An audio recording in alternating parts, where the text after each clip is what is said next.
We are about to go live. What's up, guys? Welcome back to my channel. My name is Joannis or Joe Hatagwa. I'm a Sierra Leonean American now living in Freetown, Sierra Leone. And if you want to know what's going on around the continent of Africa, you have questions about the news that's happening here, and you want to know what's happening specifically in Sierra Leone as well, then this is the video for you.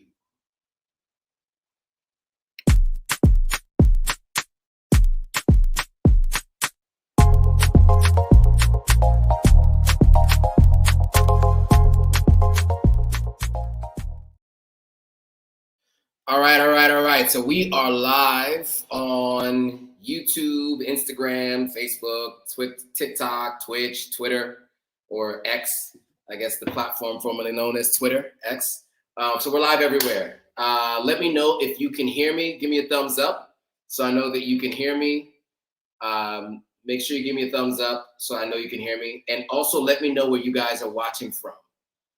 So again, my name is Joe Hatagwa. I'm a Sierra Leonean American. I'm currently in Sierra Leone. And we just lost light, but luckily my ring light plugs directly into the laptop. So you guys still got me. Let me know if you guys can hear me and where you're watching from. So Africa Emerged said you can hear me. Those of you on Instagram, let me know if you guys can hear me and where you're watching from. Give me a thumbs up if you can hear me. All right, Africa Emerged says you can hear me loud and clear. Highly Favored says loud and clear, they can hear me, cool. What about you guys on Instagram? On Instagram and on TikTok, can you guys hear me? So anyway, while we're working, okay, so we got Callie in the house. Kenya is from Las Vegas. Okay, cool. Mr. C says, I can hear you. I can't really read the rest of your name. Grace is in Virginia. Elizabeth, I think it's Elizabeth, is in Germany. And let's see, we got Stockton, California. Okay. Shadows from Stockton, California. Okay. NRJYZER is from New Jersey. Okay, cool. So we got New Jersey, we got Stockton, we got Germany, we got a bunch of different people calling in from here. We got Africa Emerged from Florida. We got Pro Women from Chicago. We got Afro Carib watching from Ghana. Pro Women's from Chicago. Lenora is watching from Maryland. What's up, Lenora? Afro Carib watching from Ghana. Highly Favored is watching from Brooklyn, New York, as always. Cool. So we have, all right, so what about you guys on TikTok? There's a bunch of people here on TikTok. Deja, what's up, Deja? Khadija, where are you watching from? Probably Sierra Leone. If your name is Deja, you're probably watching from Sierra Leone, I would imagine. Deja, easy. All right, so we got quite a few people across the board on all platforms. And today, as you can see, lights just went. So we're gonna do this live with luckily the ring light's plugged into my laptop, so that's working. Wow, we got Diva watching from Romania. Is anybody watching from further away than Romania? Dodd is watching from Paris. We got Paris in the building. We have Romania. Romania is the furthest place away. I've also learned that Romania will prosecute people who think that they can get away with crimes and think that the place is too corrupt to get away with crimes. So that was interesting. Anyway, so shout out to Romania, Paris. I see Paris in the building. So that was Dodd from Paris. Time to Tree 50 is watching from Toronto, Canada. Diva Forever is the one watching. Eat is Belizean American. Nice. Okay.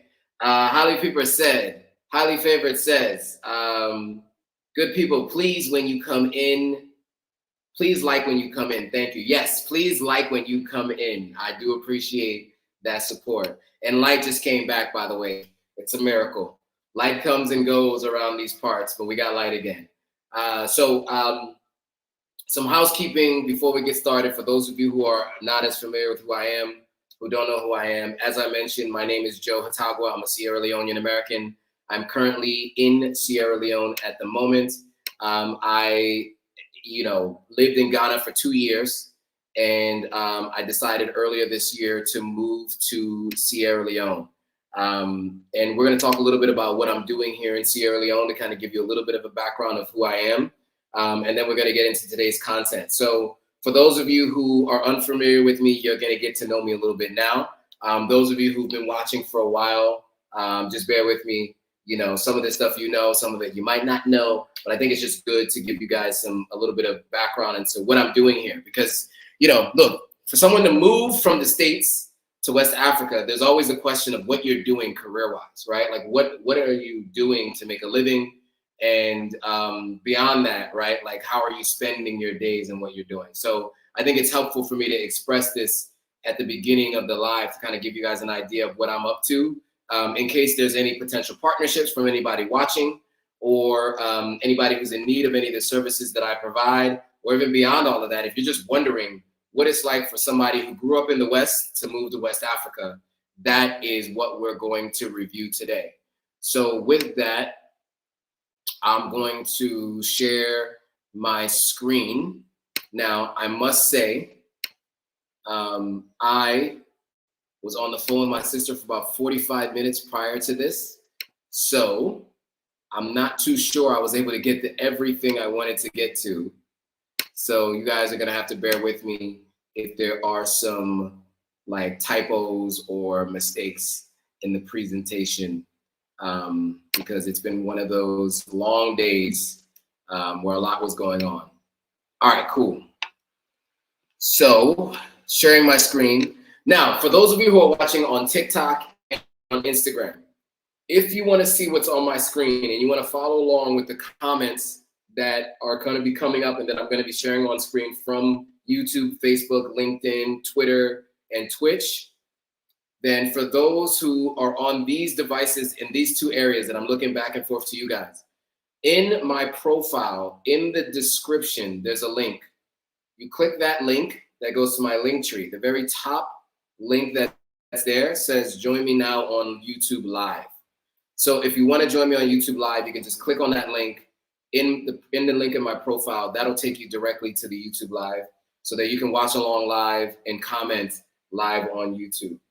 I'm not sure I set it up so that it goes in app, so I might open it up in the browser. But anyway, you guys get the idea. You'll be able to watch along live if you'd like. So really quickly, let's get into the content. I want to talk a little bit about who I am, what I do, and then we can get into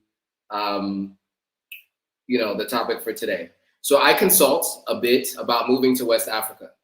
I can do anything, specifically Ghana and Sierra Leone. That's really where I have most of the contacts and context.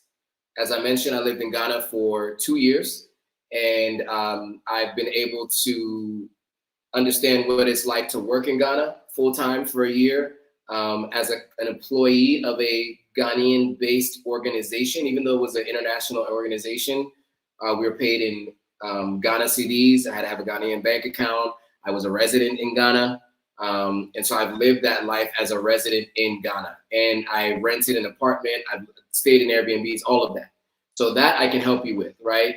And I have partners that can help you with some of these things. But if there's anything around airport concierge, getting visas, all of those kinds of things, I have partnerships with folks that can help you get those things if you'd like to do that in Ghana.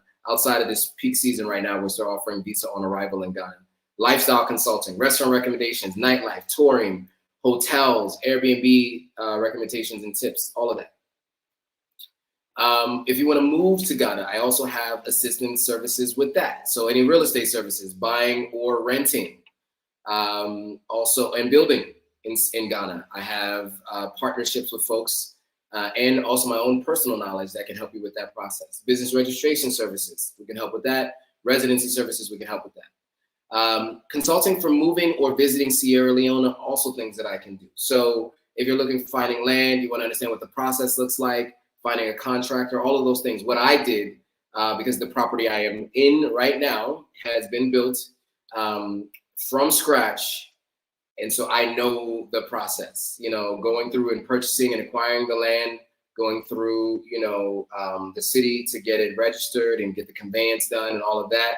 I've done all of that. So I understand that process. Visiting Sierra Leone, we can help with all the elements to that. And also moving to Sierra Leone, there's so many different things I can help with that. So those are some of the consulting services that I have. Now, some testimonials. Forgive this image at the bottom, but this is one of our more active subscribers, Anita Howard. She did a consultation with me, and here's what she said. We also had another young man or a gentleman, Benoit, do a consultation recently. He's based in Canada. He's married someone in Sierra Leone, and so he's had a lot of questions and things to consider. And then also we had a couple of other, you know, testimonials that came from Anita and a few other folks. Sorry, not Anita. From a few other folks that I can't think of right now. And those folks will be featured in terms of their testimonials as well. But you get the idea. It's helpful, right? And that's what people are saying. So if you have any questions and are thinking about moving, here's where you can find that information. It's in the description below the YouTube video. And if you're watching on Instagram or TikTok, it's in the link. The link is in my profile. So you can just find it there if you have any questions. I also have influencer services, meaning if you want to hire me as an influencer to come film or participate in something that you do and then share that on my platform, I can do that. So I've gone to Gambia earlier this year, and those videos are coming out very, very shortly.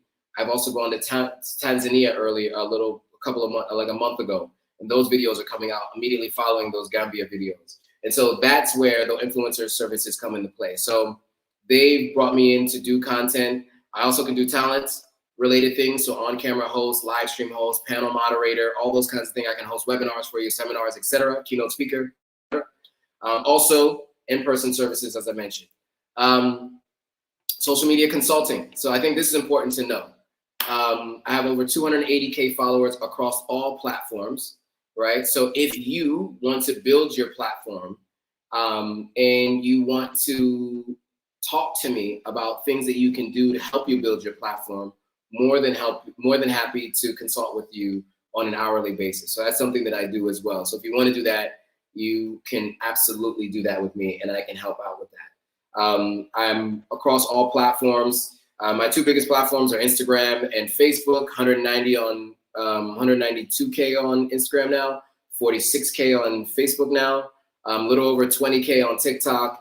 YouTube, we're still growing that at 13.7. Threads, we're at 10.9, but you can see the numbers on the screen here. But those of you who can't see the screen, just wanted to give you those numbers. So, you know, if you're looking to grow a platform in any of those, grow your platform or to grow your following on any of those platforms, I can help you do that. So where to find that? Of course, if you're watching on Instagram or TikTok, you guys can just go to, you know, the link in the profile and click on that, and the information for how to contact me is there. If you're watching on YouTube, Facebook, Twitter, or Twitch, it should be in the description below. You should be able to find the links to where to work with me on that. So even if you have a question about setting up a live stream setup like this, where I'm live across 7 different platforms simultaneously, right? Which some people have questions about how to do that and how do you make it work and how do I do that here in Sierra Leone? And so I have a setup that I have here that allows me to do that. And I'm more than happy to consult with anybody who's looking to do something like this. Okay.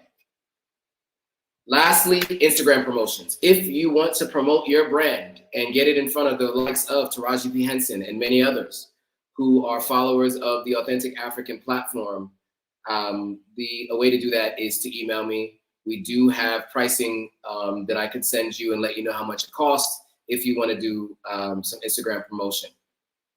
All right, so let's get into the news. I also have a social media agency where I help brands grow their social media businesses, or help brands grow their social media presence. So that's anything from Facebook, Instagram, TikTok, YouTube, Twitter, whatever. Any platform you want to grow, I'm here to help you do that. And so I mentioned on the previous live the clients that I have that I just launched here in Sierra Leone, and we're working to get them up and going today, immediately.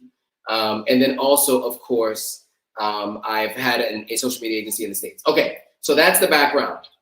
Okay, we just took about 7 minutes to go through who I am and a little bit about what I do. So for those of you who are considering moving to the continent, you're wondering, like, what are some of the things that you can do? If you've lived here long enough, you can consult people. And you don't have to have a background working for Deloitte or, you know, any one of these big consulting firms to be a consultant. As long as you have experience doing something and being somewhere that other people haven't, you can offer that experience and that knowledge to different people. And so that is what I do here in Sierra Leone and in Ghana for different people. So I allow people to, I make it easier for them to make the decision to move. All right, so let's get into the news around Africa. So there's a couple of stories that we're going to talk about today. Talk about my nuanced approach and belief systems and what I think about each one. And I'd love to hear from you guys as well. So real quick, before we get into it, there's a question from Hugo. Hugo Morel is asking, hey, are they still doing the citizenship ceremony in April? Great question. As far as I understand, it's still planning to go on. I don't think that that's changing. So as of right now, it's still happening. So far, they haven't announced that it's not happening. So you can presume that it is happening. So yes, as of right now, that is a yes. Ray says, watching from Las Vegas, hoping to move to Ghana. Nice. If you need any help with that, make sure you reach out to me. Black Eye View says, peace and love, chat. What's up, Black Eye View? And Spear Warrior says, greetings to all. What's up, Spear Warrior? Okay, cool. So I wanted to get to those comments and questions before I got into the next phase of this discussion. So let's start with news from earlier this month that I actually missed. Didn't really notice it until last week. So it's something that I mentioned. But Burkina Faso, Mali, and Niger are looking to form a federation outside of ECOWAS. So most of you who watch this are watching this live are pretty well aware of, one, what ECOWAS is. That's the Economic Community of West African States. It is I think it's a 15, well, now it depends on with the coups, but normally 15 or 16 countries in West Africa that work together on a number of different things. One of the main benefits of having citizenship in one of these countries, you can travel to any one of the other countries without a visa.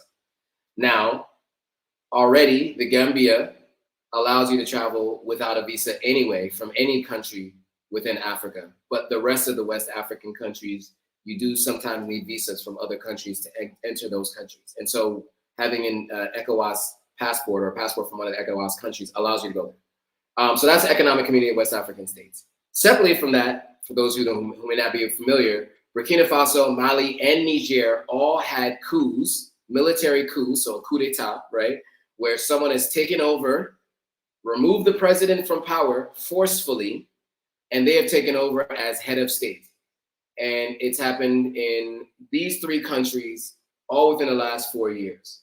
Guinea also had a coup as well in the recent years. And there's some news surrounding Guinea, but I wasn't able to get to that today. But I know somebody that's there right now, and there's been a total blackout on the internet for her. She's been trying to get out and message to people as much as she can.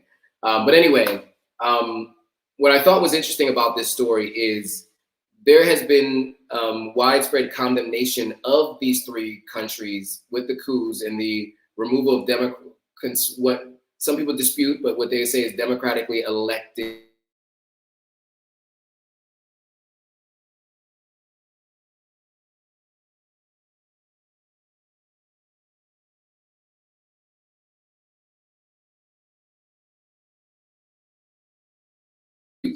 And so there's been talk about removing them from ECOWAS and or removing some of their status within the Economic Community of West African States.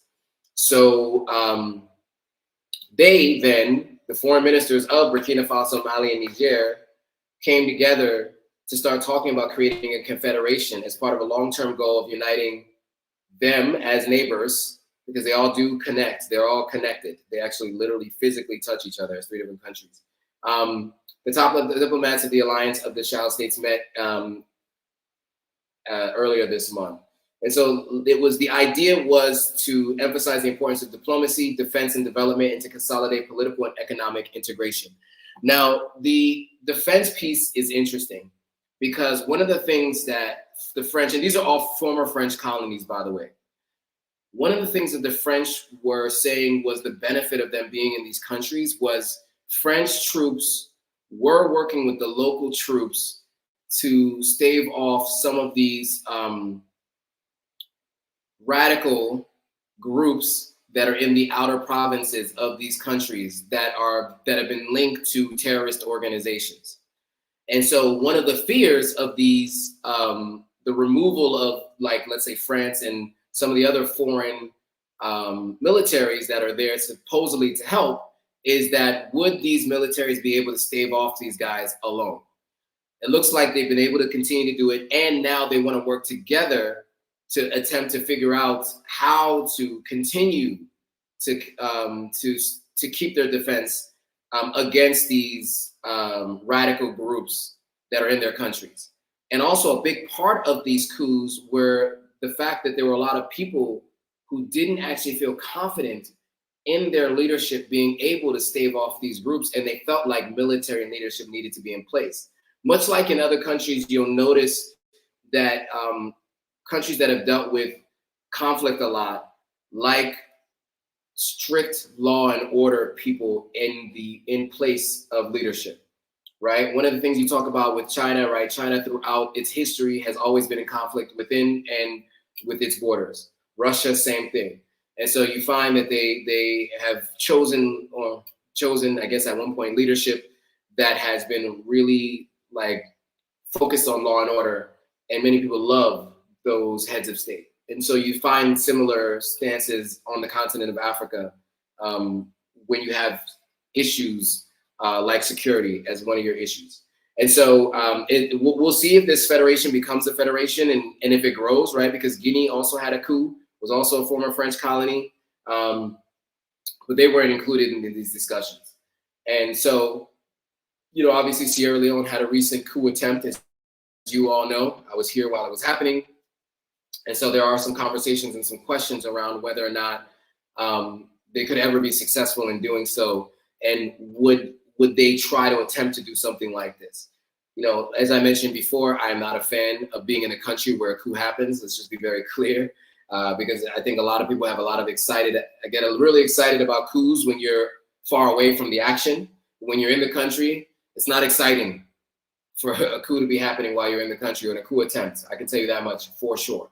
Okay, so you know, a lot of people see the cheering afterwards, or you know, they see headlines of the junta saying we want to do this and that, and you know, a lot of people in the West, especially those who are followers of this platform, I've noticed that people get really excited about coups, but are very far away from where a coup is happening. So I always have to put that point out there and make that point known that for me, I don't love the idea of coups. I know that in some places they feel it's necessary, but for me, like, you know, the being in the country where the coup is happening or when a coup attempt is happening, it can be frightening for most. And you know, you won't know what that feels like until you're in the country, and that might change the way you feel about coups.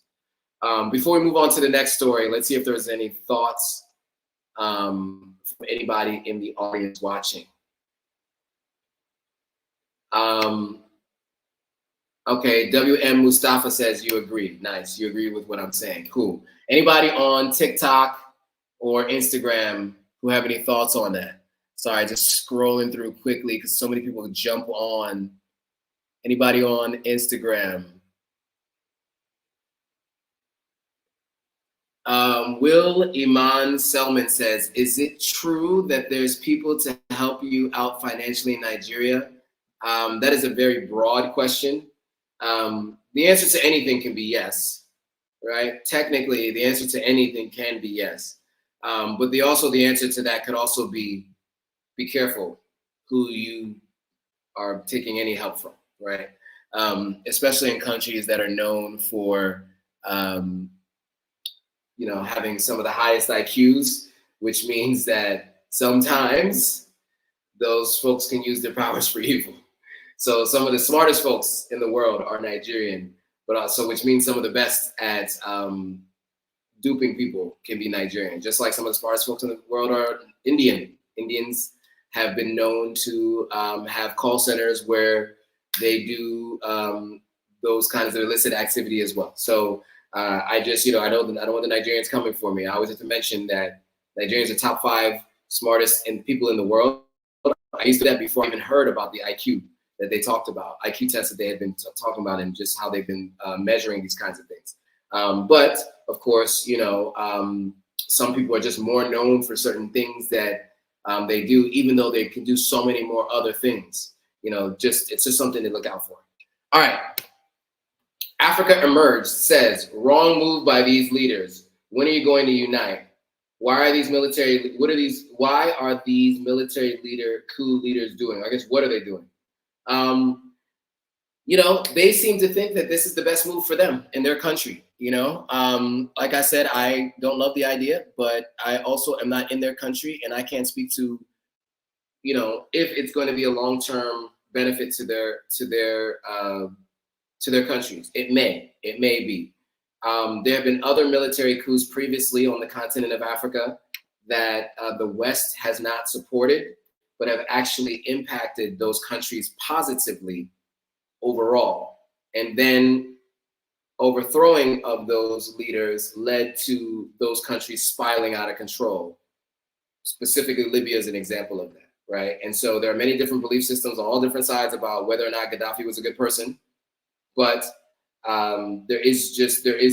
there's unequivocally, it's clear that when he was in power, it was much better off in that country for the large majority of the population than it is right now. And that's for sure, no question.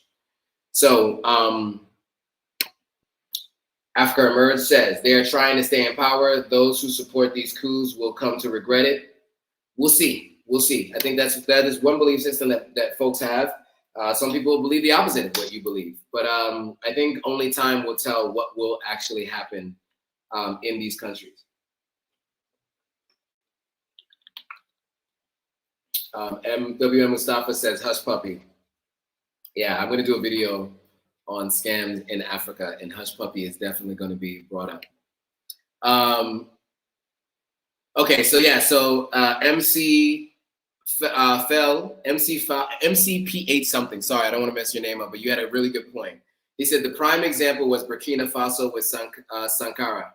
That's exactly right. So Sankara was a person who took over Burkina Faso. So obviously Burkina Faso has had many coups. They've had a recent coup, and they have a junta in place.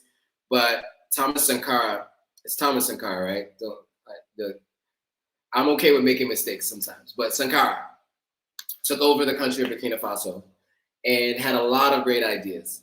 You can just look him up. He was someone who most people now regard as one of the best former presidents, even though he wasn't in office for very long.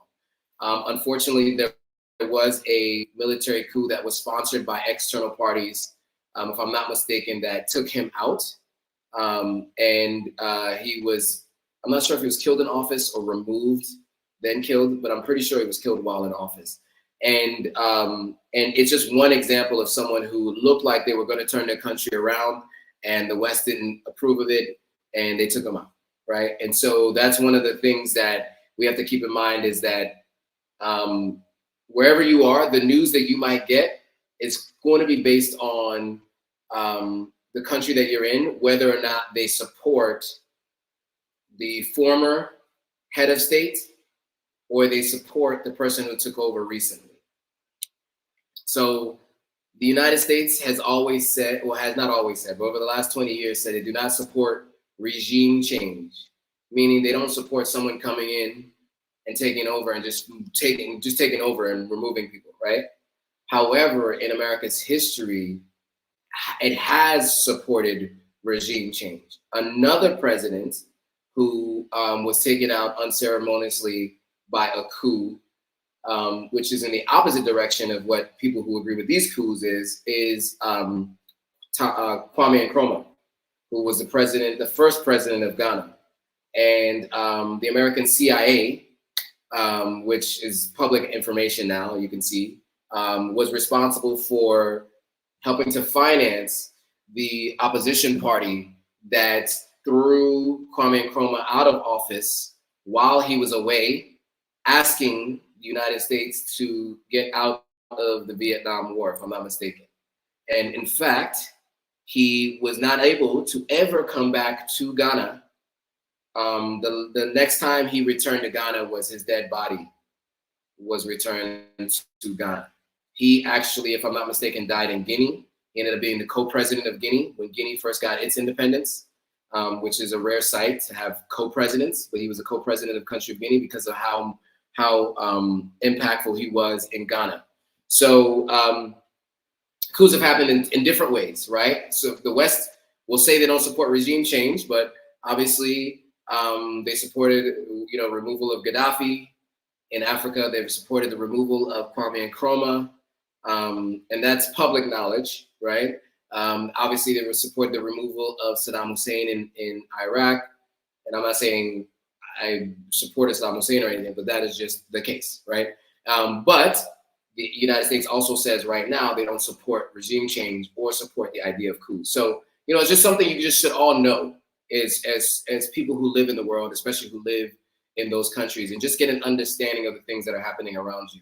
I, as someone who was living in the States, was not aware of all of this until I moved to the continent of Africa. So, I now have become more educated, but I'm still learning. But as much as I can, I want to share and pass on this knowledge to you all, because I think it's important. And this is common knowledge for many people around me. I'm the most ignorant to these kinds of things when I'm here, which is interesting because I try to be someone who is as knowledgeable as possible on as many topics as possible. And I'm still learning all the time about all this stuff. Okay.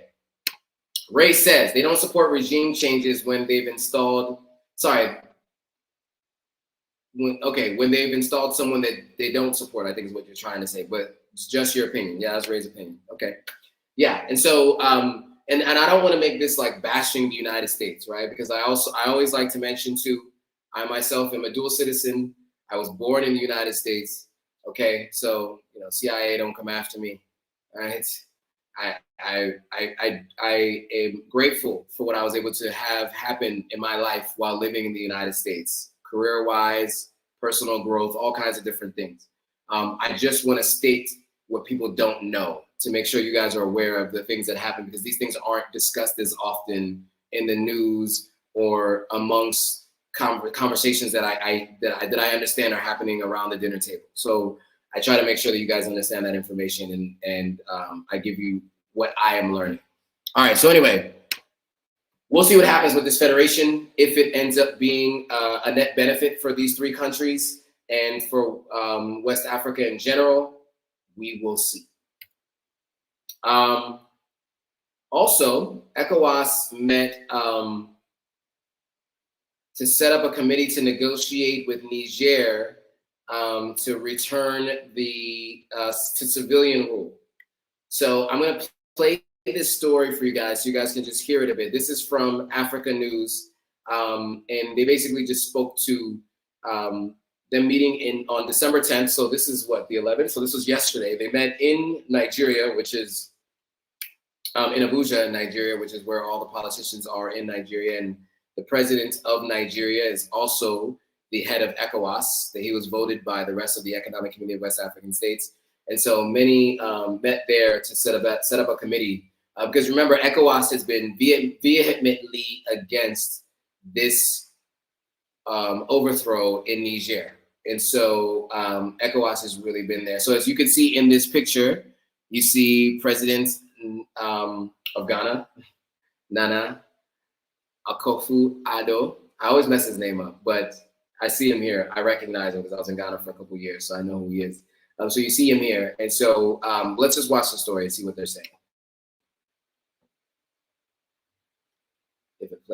West African leaders met in Abuja Sunday. The political crisis in Niger was high in their agenda A commission was set up to engage with the nation's ruling CNSP to decide on progress towards a short transition and other conditions for lifting sanctions. The authority decides to set up a committee of heads of state made up of the president and head of state of the Republic of Togo, the president and the head of state of the Republic of Sierra Leone, the president and head of state of the Republic of Benin, to engage with CNSP and other stakeholders with a view to agreeing on a short transition roadmap. So, I don't know if you guys heard that. Sierra Leone president, Benin, Togo president are to head up this committee to try to negotiate with Niger to go back to civilian rule. So that's what Omar Touré, who's the president of the ECOWAS Commission, was just stating right there. So I'm not gonna play the whole video. It's almost 2 minutes long, but if you guys want to check it out, you can just check out the article that was in Africa News, or you could just Google the story. You know, a bunch of people reported on this: Al Jazeera, BBC, Business Insider, Sub-Saharan Africa. They all reported on this. So if you want to like read in more into this, you can definitely look into it. I think it's interesting. You know, it's tough because you know, they're putting sanctions on Niger, and Niger is, you know, the people are the ones who are negatively going to be impacted mostly by these sanctions, right? The people in power are not. And so that's the challenge with these sanctions. Those who are in charge, who you want to impact and you want them to make a decision to change, think that the ends justify the means. So going through these pains right now, I'm not 100% sure it is going to get them to change their mind. And it's tough. When you take over and you're in power, how willing are you to give up that power, right? Now, if I remember correctly, they did mention that they were planning to transition to civilian rule in 3 years and allow for an electoral process and a democratic process. But that, you know, we'll actually have to see what happens in the next 2 years to see if that actually happens. But yeah, so that's something. MC says, any government supported by the West is not good for African people because it means exploitation of the country's resources by the West. That is one thing that I've heard many people say for sure. Okay, so yeah, so that is this committee. I just thought it was interesting because Sierra Leone's president is involved in that, and of course I'm in Sierra Leone, and they also mentioned Benin and Togo. And so we three countries, right? Sierra Leone, Benin, and Togo generally aren't the ones that are talked about mostly when you talk about ECOWAS, you talk about West Africa, right? And so it's interesting to see that they decided to put these three countries as kind of the head of these committee to try to basically establish a roadmap to you know, for the stakeholders in Niger to facilitate a transition back to civilian rule. I'm interested to see how this goes and what the outcome of it might be. But yeah, so right now that is the status of this meeting and what came out of it. So we'll see what exactly happens. So again, yes, yeah, Togo, Sierra Leone, Benin, yeah, it's the three countries in total that are in, you know, basically in charge of trying to run this committee to see if Niger will return to civilian rule. West African leaders. Okay, cool. And then the last subject or last topic under world news is Saudi Arabia. So I think it's important that we talk about the world powers that have been involved on the continent of Africa, right? So we've all talked about the fact that China is here in Africa, business partnerships, you know, infrastructure, all kinds of different things China has been working on over the last 30 years. Indians in India have been pretty prevalent on the continent. The Lebanese have been pretty prevalent on the continent. Europeans have been pretty prevalent on the continent. And so my goal, of course, with this platform is always to try to get more Africans from the diaspora or diasporans, right, who are pretty far removed from Africa, whether you're a foundational Black American who feels like you came across with Mansa Musa's father, you know, or if you came through by other means through, you know, human trafficking during the transatlantic slave trade, or if you flew and you're a third generation American that's just been living in America and consider yourself an American. For reasons beyond the fact that it makes sense for people who are of the continent to invest in the continent, just more than anything, if there are all these other groups doing it, there's a reason, there's a financial benefit. So not even if it's just like to ensure that we are trying our best to maximize what Africans get from our investment, maybe more than other people might not be so invested in the outcome, at the very least understand that there is a financial benefit to you to invest on the continent of Africa. And that's part of what this platform is about, to help people understand what's going on in the continent and to know that you can invest on the continent. That's why I interview a lot of founders and people who moved here. And so Saudi Arabia has committed to $25 billion worth of investment on the continent of Africa, which is a substantial amount, right? I mean, we're not talking about a small amount. It may not be big to them. I mean, they could, you know, they could probably blow their nose with 25 million, but it's still a substantial amount of money.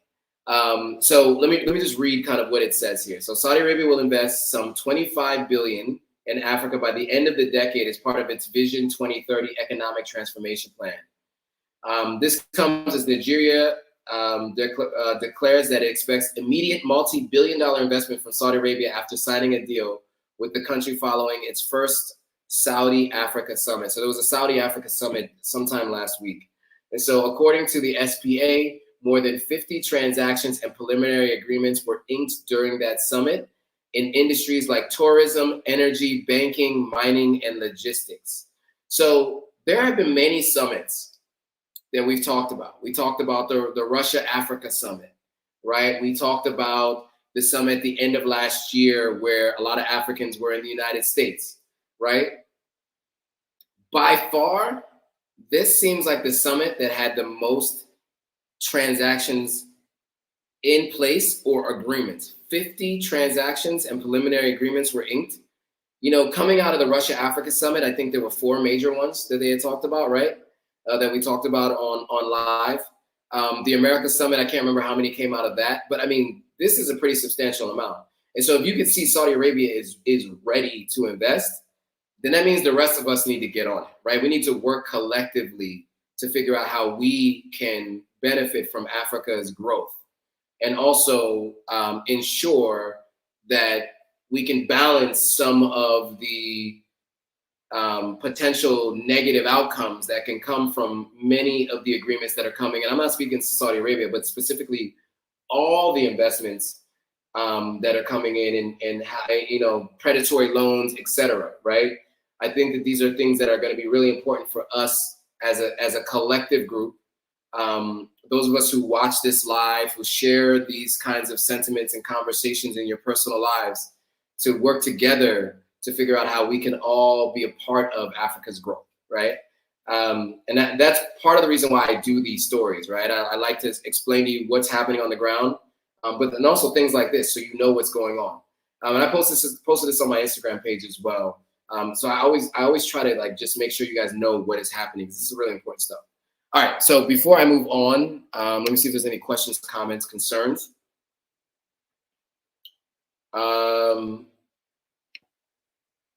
So Sangbe says, happy holiday season, appreciate it.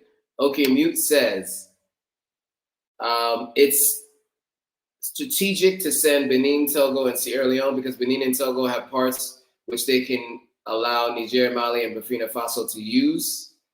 Sierra Leone is the English-speaking representative. Okay, there you go. Makes sense. Shoot, Bebop, Rocksteady, 2 Bats says all of them are questionable puppet leaders. I'm not sure which specific countries you are talking about. I presume you're talking about the folks that are involved in this. I myself am not going to say I agree with that sentiment. Just reading your words out loud. Any other questions, thoughts, concerns about anything I've just talked about? So the Saudi investment, the committee that ECOWAS is putting together, or the federation that Mali, Burkina Faso, and Niger are looking to create. Any questions? Any thoughts? Let me see if there's any. So Taylor mentions that Ghana is stable. I think that was a mention from earlier. It is. Ghana is stable. Okay. So that's kind of the major news from around the continent over the last few days. I just wanted to make mention of this so you guys are aware of things that are happening, because it's really important to know, right? So now let's get into one second, because I see that I'm not streaming on Twitch right now, because I guess because of the format in which I uploaded the name of my live. It says that the title is invalid. Okay. The title is invalid.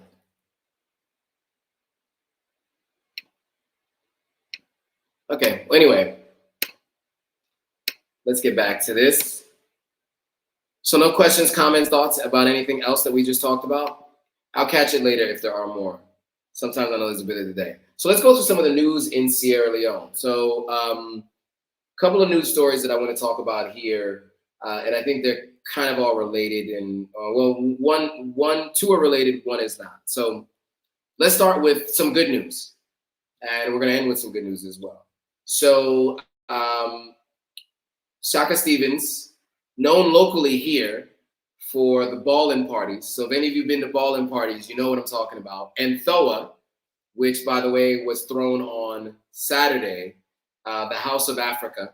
It's a house party, so you can imagine what house is like. So all of the Europeans and the expats that are here were there, and then there were a lot of locals there too. I ran into two people that I know that I did not expect to see there. So overall, it was a good time for them. They had a lot of fun. I covered it as part of the idea of like what's happening with a curfew that ends at 9 p.m., right? And you have parties that go all night.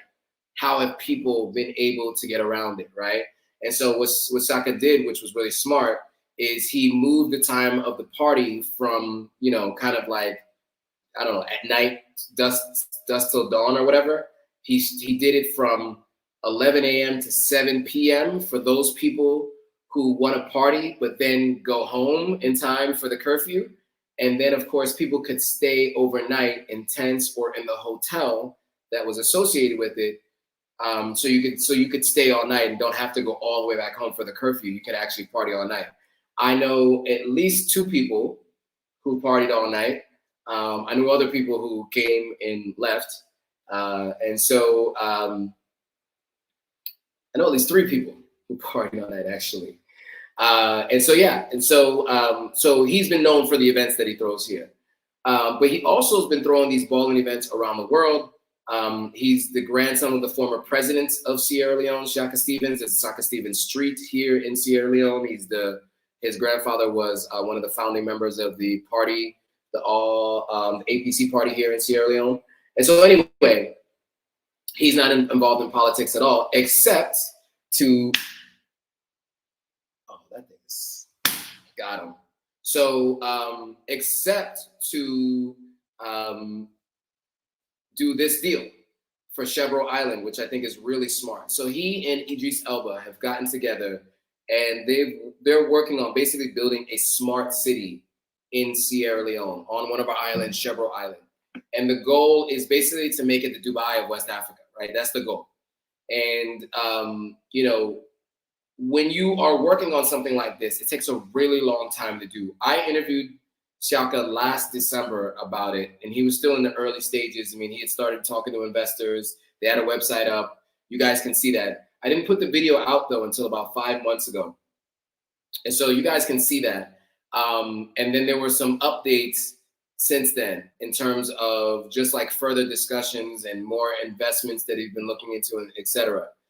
This is one of the major deals, though, that are like concrete deals that have been signed for energy to be there, right? It's going to be a smart city. It's supposed to be self-sustaining. It's supposed to be able to be off the grid. So it won't actually further put a burden on the energy grid we have here. That's one of the challenges, right? Is, you know, the grid right now, it just can't fully sustain all the people online. I mean, I myself am probably not helping. I have a couple of different devices plugged in as we speak. But I know someone who got AC running 24/7. You know, you have refrigerators, you have all kinds of different appliances that are plugged in at all times. And so sometimes that overloads the system, right? So what they're doing with Chevron Island is trying to make it so that it's self-sustaining and it does not impact the grid, and the grid doesn't impact it. And so I'm going to read through a little bit of this story and this partnership so you guys understand what they're doing with this. So Octopus Energy's generation arm has entered into a milestone partnership with Idris Alba and Shaka Stevens development company, Chevron Alliance Partners, SAP, to build Sierra Leone's first wind farm as part of the Chevron Island City project. It was announced at COP28. The collaboration and project will help accelerate the country's monumental renewables opportunity and collect vital data to foster greater investment into green energy on Chevron Island, across Sierra Leone, and beyond. So the deal will see Octopus build a first of its kind renewables project for the country in 2024. So this is coming next year, with the potential to expand the partnership in the future. So they're talking about up to 5 wind turbines and solar panels with batteries that will generate clean electricity for local communities. The partners are exploring options for the location of the site on Chevron Island, which will create green job opportunities and training for local people. So there are a couple of different benefits, right? I mentioned some of the other ones and then just mentioned some here, right? Jobs, local jobs, new ideas, new training. I think it's super important, right, to be able to put people to work. Work gives dignity. Dignity means, you know, there's so many different benefits of having the ability to work, right? Job insecurity is a major factor in depression, in crime, and a number of other things, right? And so if you can start to reduce some of that insecurity and increase security in those areas, I think that goes a long way for helping the development of an island, of a country, of a people, of a culture, right? And so this is just one thing that they're looking to do as part of this bigger project. And so I'm interested to see, you know, when they break ground and when they do this. I'd love to actually be there to film this. I want to talk to Shaka about that. But once they break ground, I definitely want to be there to film it, because I think this could be really interesting. And so you guys can actually see what it looks like in real time. So, you know, I'm going to reach out to them to talk about that when the time comes. But yeah, so I wanted to talk about that because I thought it was interesting. I posted it on the Authentic African Instagram page. So if you want to read more about it and see Idris's comments about it, you can check it out on the Instagram page. Those of you already watching on Instagram, you can just, after this live is over, you can just scroll down and look for it. Those of you watching on other platforms, you know, after this live is over, jump over to Instagram and go check it out. So the coup update for Sierra Leone, the attempted coup update. So the authorities have mentioned that they've arrested 57 folks after the attempted coup.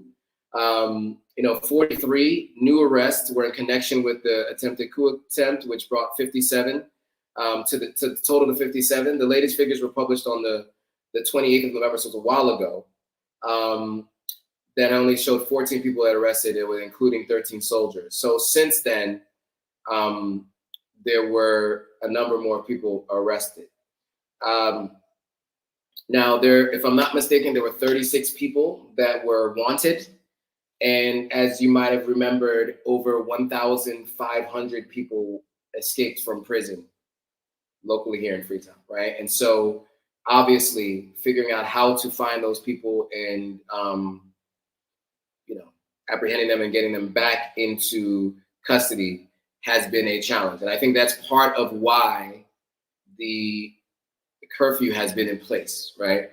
Now, of course, there have been all kinds of events anticipated throughout the December holiday, right? And those had to be adjusted. Barbecues ended early. Doha had to be during the day the other day. But As of today, this is hot off the presses, a couple of hours ago, there's been a change to the curfew. So this is from Minister Shinorba, or Siba, as some people call him. As we continue to make progress, the government of Sierra Leone revises the curfew hour. Some start time is moved from 9 p.m. to 12 midnight, effective today, Monday, December 11th, 2023, until further notice. What he says is we must remain vigilant and please continue to cooperate with authorities. And this Moise Kam is Minister of Information and Civic Engagement Communication. That's why it says Moise Kam. So if you wonder what that acronym stands for, that's what the Moise acronym stands for. So that is good news because I go live at 9 p.m. and I used to go live from Pearl Hotel. Well, if the coup is at 9 and I go live at 9, there was no way that I could go live from that hotel. There was also it was limited movement for me in the evening hours where I do tend to move the way I move back and forth from town into home and meeting up with friends and whatnot. And so with this move to 12 a.m., that gives another 2 hours from now. Like if I wanted to leave my house now, for instance, which I'm not going to do, but if I wanted to, after this live, I can now go, which was not the case before. Once 9 o'clock hits, I know people who were always trying to find ways to get around. I have a friend who lives in another area of the part of town that I'm in, like not too far from here, walking distance. And they have another friend that lives nearby, and they definitely were like moving during coup hours. I'm sorry, not coup hours, during curfew hours. And they no longer have to do that, right? They have until 12 midnight. They don't need to move around anymore. They have plenty more time now. Because, you know, if it's 9 o'clock and you get out of whatever you're doing at 7, you go home, you eat, you shower, whatever, and you want to leave again, you know, you have like 2 hours to do all of that. And sometimes it becomes difficult. And so this lifting of or changing of the time, I think, helps affect that a bit. So that is the last update I have today, the last news story. For those of you who've been asking about coming here, you know, travel is still on. I know somebody who just flew in last weekend, but the curfew has changed. And so that's been huge. So Africa Emerge was asking, what was the update in Sierra Leone? I hope this update was the update you were looking for. Sengbei says, woohoo about the curfew. Love going to the beach on Sunday nights during my visit last year. Yeah, with the curfew changed, it means a lot more movement for sure.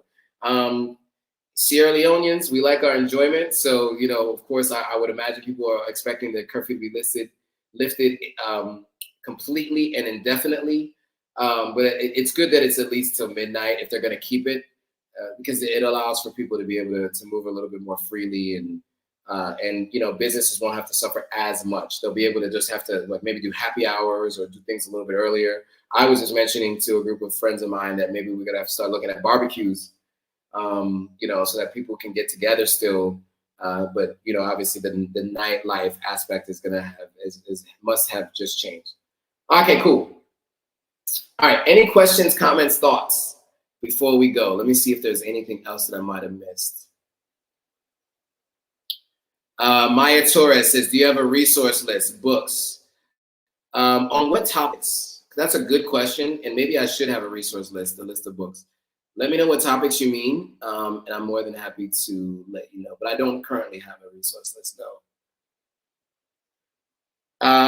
Chump for You is asking, does the country do load shedding of power? Yes, it does do load shedding. It just doesn't announce where and when. Like I hear Kenya and South Africa do load shedding and they announce where and when, as far as I understand. We do not have that option here, but that I think, as far as I understand, is load shedding. In essence, that's what's happening when light is going out. Sorry, my headphones are in my pocket. Let's see if there were any other questions from IG while we are here. I missed a lot of your questions in real time. Okay, cool. Well, guys, those are the updates for now. I don't think there was anything else. Was there another story? No, that was the last story. So I'm going to leave it at that. We're a little over an hour. And I have work to do for my clients, and I need to reach out to my social media manager in the Philippines to finish that stuff up. So I want to say thanks, guys, again for watching. I always appreciate it. Hopefully you found this helpful. If you did, of course, hit that thumbs up. Also, share this with anybody you know who just wants to know what's happening on the continent of Africa. And, you know, rewatch it again. So you can check out what stories are out there if you want to be more knowledgeable of what's happening. And of course, stay close to the channel, stay subscribed, because there are going to be more videos coming. I promise you. I just had a couple of clients launch, and it has been a lot of work because what we normally do in 1 month, I've had to condense to less than 2 weeks. And it has been a lot of work to get them ready to be posting on their pages. But once we're live and we start posting, I'm going to be sharing all of that with you guys. And I also want to bring them individually onto the live to talk about their businesses and talk about our partnership. So I think it might be interesting for you to hear from these folks as well. All right, guys. Lenore says, thank you, of course. Thank you for always joining, Lenore. I appreciate it. And since Instagram is about to kill my live in 23 seconds, I'm just going to say thanks all for watching. If you found this interesting, make sure you subscribe and share this with friends. See you all in the next video.